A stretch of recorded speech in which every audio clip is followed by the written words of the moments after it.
So what was the atmosphere like, Max? Incredible. The Australians were incredible. The English were incredible. It was a great game.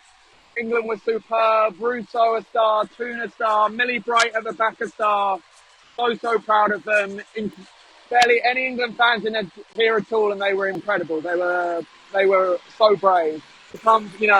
When Kerr scored, for them to come back and score two was incredible and a fantastic night.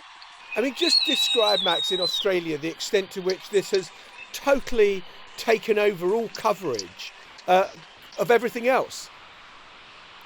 This is not a football country. This is an AFL and rugby country, and this is being the biggest story ever. There's also something that we want to discuss as well about women's football and just how it feels so different from the men's game.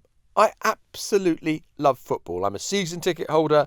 I've gone to see England play around the world and in the UK, and I'm a fan.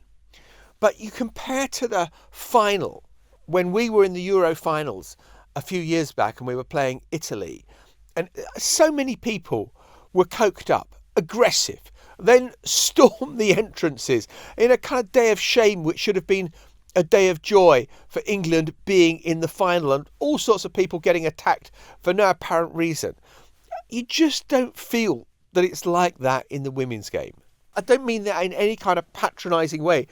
It's competitive, it's great sport, there is great athleticism, but it just doesn't seem to have the same toxicity as the men's game. And, there are women players who are openly gay, and it's no big deal.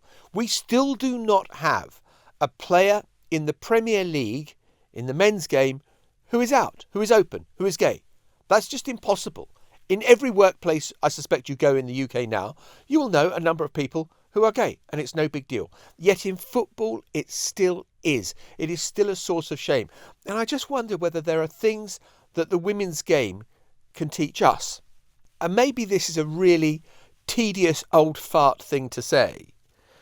And frankly, football hooliganism has been in the game pretty much all my adult life.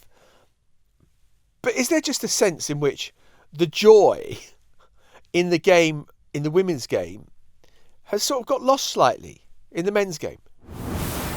The Newsagents. This is a Global Player original podcast.